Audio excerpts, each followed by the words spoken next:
kata mama nggak boleh masuk kamarnya. Dila berusaha mencegah kakaknya yang hendak masuk ke kamar mamanya. Ia ingat larangan keras yang berulang kali maknya ucapkan. Kamu diam aja, Dek. Mak kan lagi nggak di rumah. Saud dia lantang. Ia kesal karena adiknya selalu saja jadi penghalang saat ia hendak masuk dan mencari tahu rahasia yang sedang maknya sembunyikan darinya. Baru saja dia hendak menyentuh pegangan pintu kamar maknya.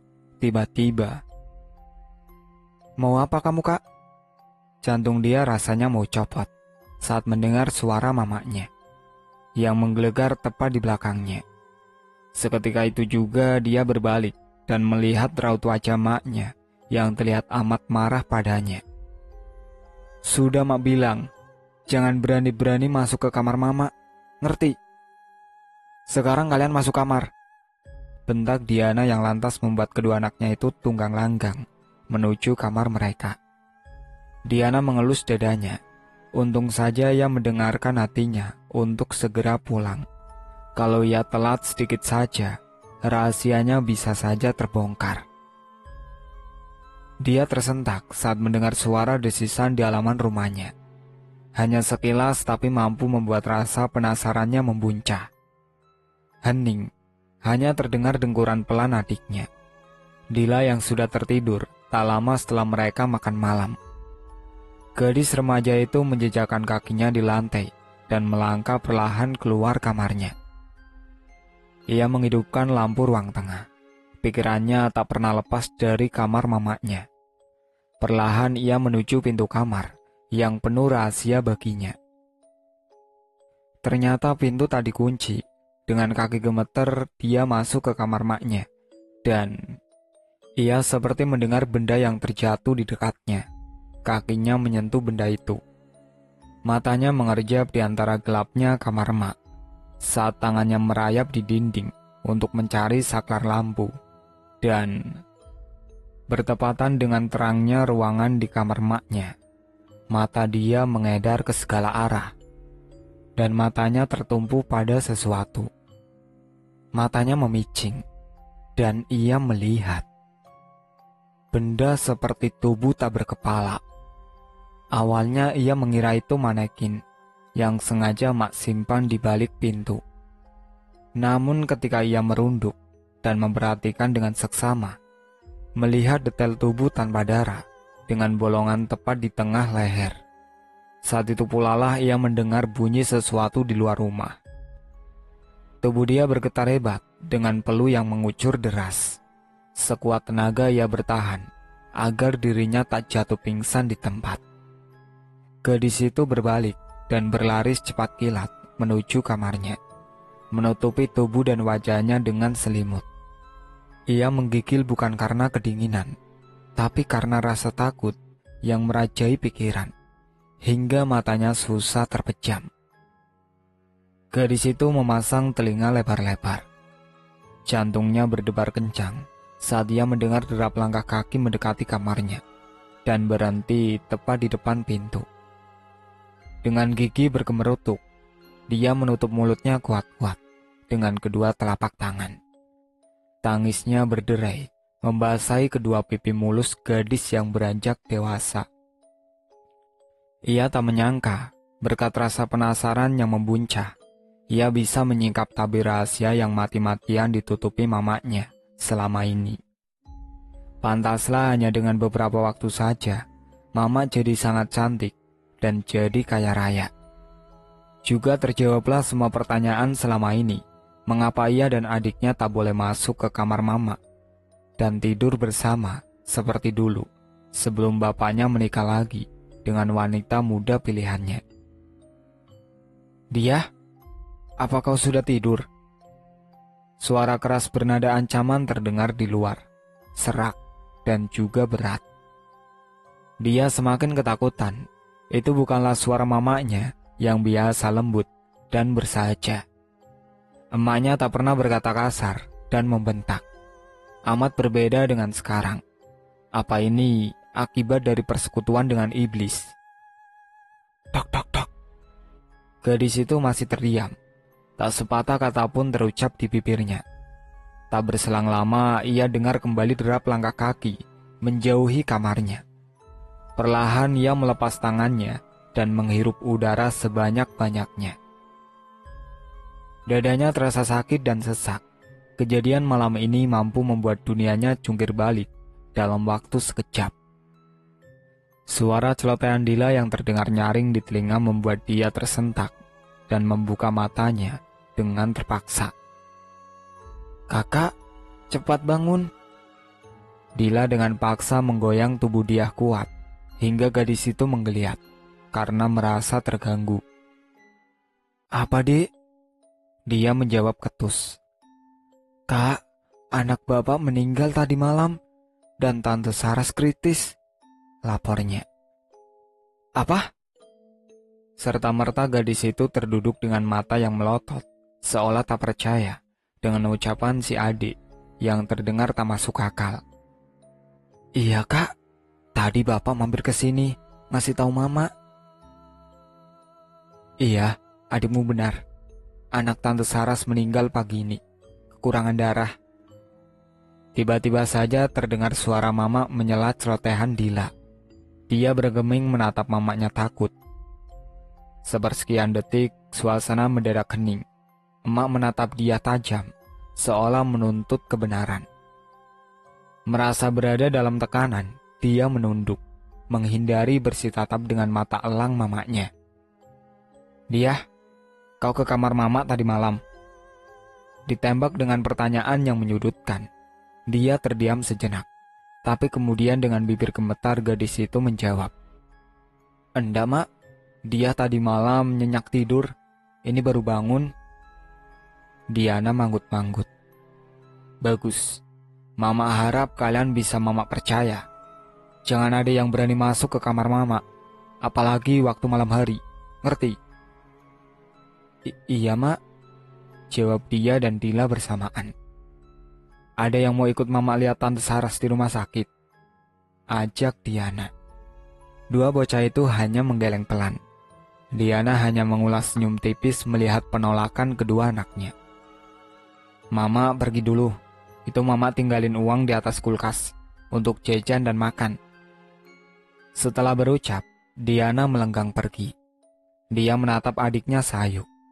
Helaan nafas berat keluar dari bibir mungilnya. "Nasib kita, Dek," lirihnya. "Apa, Kak?" ucap Dila heran. "Gak apa-apa." Dia merengkuh tubuh adiknya. Ia memeluk saudarinya itu dengan erat. Menangis sesenggukan meratapi nasib hidupnya yang punya mama seorang kuyang. Damar sesenggukan melihat tubuh bayi yang terbujur kaku di hadapannya. Ia sangat terpukul karena amat sangat menginginkan bayi itu dalam pelukannya dan tumbuh menjadi anak kuat yang ia banggakan. Semalam, waktu ia duduk di bangku tunggu, ia sempat mendengar cerita liris sebelum akhirnya bayi itu tiba-tiba sudah lahir dan perawat yang pingsan di bawah ranjang. Bayi itu sudah tak bernyawa dan tubuhnya biru, sedangkan Saras tak sadarkan diri. Itu pun karena Damar yang penasaran dengan jeritan Saras hingga membuatnya masuk ke dalam ruang persalinan. Sedangkan dokter masih dalam perjalanan. Damar frustasi. Beruntung saat ini dokter tiba dan segera membawa Saras ke kamar operasi karena mengalami pendarahan hebat. Demi menyelamatkan nyawanya, rahim Saras terpaksa diangkat. Hingga pagi ini pun, Saras belum sadar. Sedangkan anak yang ia lahirkan akan segera dikuburkan. Samar di kejauhan, Damar melihat sosok wanita yang amat ia kenal berjalan mendekatinya. Senyum terulas di wajah cantiknya, seolah jadi penghilang rasa sedih, walau sejenak. "Bagaimana keadaan Saras, Bang?" Sedikit basa-basi, Diana menyentuh pelan pundak suaminya. "Masih kritis, Nak," lirihnya. "Yang sabar ya, Bang. Diana yakin Saras wanita kuat. Dia pasti selamat." Damar menghela nafas kasar. Ia kembali memandangi jasad putranya. "Bantu abang ya, kamu jaga Saras. "Abang mau nguburin bayi abang dulu," pintanya. "Iya bang, biar Diana yang jaga." "Terima kasih nak, kamu memang istri yang bisa diandalkan." Diana menatapnya ke arah Saras yang masih tergolek lemah di atas ranjang rumah sakit. Senyum mereka di wajah cantiknya. Ia begitu puas mendapati Saras dalam jurang penderitaan yang teramat dalam. Anak yang belum sempat dilihatnya, kini tak bernyawa. Rahimnya sudah diangkat, dengan begitu mustahil baginya untuk punya keturunan. Dendam Diana seolah terbalaskan. Bermain cantik, dapat uang, keabadian. Suami bertekuk lutut dan memujanya. Selain sebagai santapan, Saras yang malang juga harus kehilangan buah hati dan masa depannya. Namun itu belum cukup untuk menghilangkan sakit hati Diana yang sudah mendarah daging. Karena kehadiran janda muda itu, Diana harus merelakan keluarganya tercerai-berai dan mendengar hinaan suaminya yang menyakitkan. "Saras, ini belum apa-apa. Kau akan merasakan hal lebih daripada ini," lirihnya. Jari jemari Saras bergerak, pertanda ia mulai sadar. Kepalanya pusing, tapi ia memaksakan diri untuk membuka matanya. Netranya mengerjap saat matahari menerpa dengan sinar yang menyilaukan. "Kau sudah sadar?" Samar ia dengar suara perempuan yang sepertinya ia kenal. Perlahan ia memalingkan wajah, menatap seraut wajah yang mengingatkannya dengan kejadian tadi malam. Wajah itu. Bibir Saras bergetar. Wajah Diana, istri tua suaminya itu, amat mirip dengan makhluk menyeramkan yang masuk ke kamarnya sebelum ia merasakan kantuk yang teramat sangat. "Kenapa Saras? Kau ingat sesuatu?" Diana menyentuh bahu Saras, tapi detik kemudian Saras menampik tangan putih Diana. "Mbak, sebenarnya kamu ini apa? Jujur mbak," lirih Saras. Wajahnya memancarkan rasa takut yang teramat sangat. "Maksudmu apa sih? Aku nggak ngerti loh," goda Diana. Ia merasa amat puas melihat Saras yang ketakutan. Sengaja malam itu ia membuat Saras sadar dan melihat wujud aslinya. Tanpa sadar Saras mengelus perutnya. Rata. Perut buncitnya sudah rata. Kemana bayinya? "Bayiku, di mana bayiku? Mbak, di mana bayiku?" raungnya. Saras seperti orang gila. Ia tampak frustasi. Perasaannya mendadak tak enak. "Bayimu sudah mati. Kehabisan darah," jawab Diana dengan senyum sinis tersungging di bibir merahnya. "Enggak, bohong." "Aku nggak bohong, Saras sayang. Anakmu memang sudah mati." Diana berusaha meyakinkan. "Aku nggak percaya." Meski perutnya masih terasa perih dan daerah kewanitaannya terasa ngilu, Saras berusaha bangkit dan melepas infus di tangannya. Dengan langkah terseok, Saras melangkah keluar kamar dan mencari suster. Ia amat yakin jika anaknya masih hidup.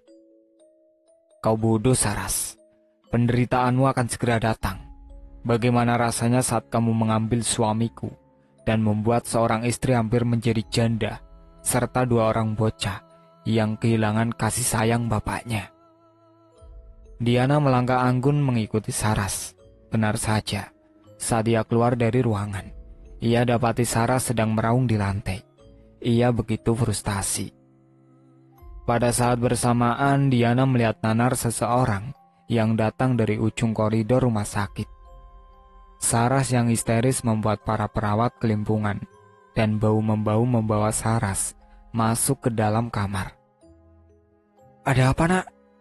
tanya Damar saat dia melihat para perawat ramai di kamar Saras. "Istri mudamu itu sepertinya sangat terguncang mengetahui jika anaknya sudah tiada," lirih Diana. Ia memang pandai bersandiwara, berpura-pura sedih, tapi hatinya tertawa bahagia. Damar langsung masuk menuju kamar. Ia sempat berdiri di depan pintu dan menatap istri keduanya itu. Detik berikutnya terdengar raungan dan tangisan dari dalam ruangan. Bukan cuma itu, suara teriakan dan isakan pun terdengar memenuhi ruangan. Diana berdiri dengan congkak. Ia kemudian melangkah sombong masuk ke dalam ruangan. Sarah sedang dipegang oleh beberapa perawat. "Itu dia, wanita iblis yang sudah merenggut nyawa anakku!" teriaknya histeris saat melihat Diana masuk ke ruangannya. Namun dengan gaya elegan dia menampik semua tuduhan yang tertuju padanya. "Kau percaya, Bang? Apa orang sepertiku bisa berbuat jahat pada orang lain?" Raut wajahnya dibuat sesedih mungkin. Damar bergeming. Sedikit pun dia tak percaya dengan ucapan istri mudanya itu. Diana yang baik hati tak akan mampu berbuat keji, apalagi melukai. Diana bagaikan malaikat baginya. Tak ada satupun keraguan dalam hatinya akan hal itu. "Sudahlah Saras, itu sudah takdir kita. Anak kita meninggal tak ada hubungannya dengan Diana." "Aku tak bohong, Bang. Dia itu kuyang. Tadi malam dia datang dan memangsa anak kita. Sungguh, Bang, percayalah padaku." Mulut Diana terkatup. Ia berusaha sekeras mungkin untuk bisa menangis. "Aku pulang saja, Bang. Pelakor tetaplah pelakor. Busuk hati. Sebaik apapun aku pada kalian, tetap saja hinaan dan fitnah yang aku dapat." Diana mundur dan berbalik. Ia kemudian berjalan meninggalkan ruangan. Salah satu perawat kemudian menyuntikkan sesuatu ke lengan Saras. "Bang, percayalah padaku. Dia itu kuyang, Bang." Saras menarik tangan suaminya, mencegah Damar untuk tidak mengejar istri tuanya. "Diana benar, kau kelewatan. Dia tak mungkin berbuat itu." Damar menyentak tangannya. Lelaki matang itu kemudian berlari menyusul istri tuanya. Sedangkan Saras merasakan kantuk yang teramat sangat. "Bang," lirihnya sebelum hilang kesadaran. "Diana, tunggu Diana," panggil Damar saat melihat istri tuanya berjalan jauh di depannya. Sempat terengah, tapi demi cintanya, Damar rela mengejar walau jarak mereka tak dekat. Diana menghentikan langkahnya dan menoleh ke arah Damar. Senyumnya kecut, sekecut hatinya saat ini. Sebenarnya ia tak marah karena memang itu dirinya apa adanya, seorang kuyang. "Diana." "Apalagi, Bang?" Diana berpura-pura mencekik. Ia tetap memunggungi Damar. "Diana, maafin Saraswati. Mungkin ia terlalu shock karena kehilangan anak," ucap Damar mengibah. Sudahlah, Bang, aku capek. Terserah dia saja mau apa," jawab Diana seraya melenggang pergi. Ia puas sudah membuat suaminya merasa bersalah dan Saras seperti orang gila. Ini baru permulaan, esok akan lebih parah daripada ini, janji Diana. Setelah makan malam usai, Dila langsung ke kamar, mengerjakan PR. Sedangkan dia asik bermain HP. Sejak kejadian mengerikan tempo hari, dia lebih banyak diam, tak banyak bertanya. Yang ada dalam pikirannya adalah bagaimana mamanya bisa selamat saat pulang mencari mangsa. Bagaimanapun Diana adalah mamanya, walaupun seorang kuyang, dia tak rela jika mamanya terluka. Dia melirik jam waker. Pukul 9:30 malam. Kali ini ia sudah hafal betul jam-jam mamanya pergi berburu. "Dek, bobo gih, udah malam," kata dia. Ia takut nanti pada saat mamanya berubah, adiknya masih terjaga. "Tapi Kak, tinggal dikit lagi nih, tanggung," gila Dila. "Besok lagi, Dek. Ntar kakak bantuin. Tapi sekarang bubuk," seru dia. "Iyalah Kak, adek pipis dulu ya." Dila menggeser tempat duduknya dan berlarian menuju toilet di dapur rumah. Saat melewati kamar mamanya, Dila merasakan tengkuknya memanas, bulu kuduknya meremang. Jelas terdengar di telinganya suara patahan tulang, membuat rasa penasaran menelusup dalam pikirannya. Gadis berkaki mungil itu mendekat ke arah kamar mamanya. Saat ia ingin membuka kenop, tiba-tiba ia merasakan baunya ditepuk pelan seseorang. Saat ia melihat ke belakang, rupanya dia sudah berdiri dengan mata yang melotot padanya. "Ngapain di depan kamar mama? Cepat pipis sana!" seru dia marah. Hampir saja Dila memergoki mamanya yang sudah berubah menjadi kuyang. Kalau saja dia telat sedikit saja, pastilah Dila sudah pingsan dan mati ketakutan melihat wujud seram mamanya. Dila menunjukkan wajahnya saat berpapasan dengan dia di depan kamar mama. "Sekarang kamu bubuk. Kakak gak mau tahu. Kakak mau pipis. Kamu bubuk duluan," tita dia. Dila mengangguk takut. Ia melangkah ke kamar dan langsung naik ke ranjang. Baru saja ia ingin memejamkan mata, telinganya mendengar bunyi lolongan anjing yang membuat tubuhnya menggigil karena takut. Suara aneh menggelitik nyali Dila. Gadis itu beringsut ke ujung ranjang. Kakinya menjejak satu persatu. Ia melangkah menuju jendela dan menyibak sedikit gorden jendela. Ia mulai mengintip dan netranya menangkap objek yang terbang rendah. Ia memicingkan mata dan sampai di sini dulu ceritanya. Nantikan cerita kelanjutannya di part berikutnya. Sekian dari saya.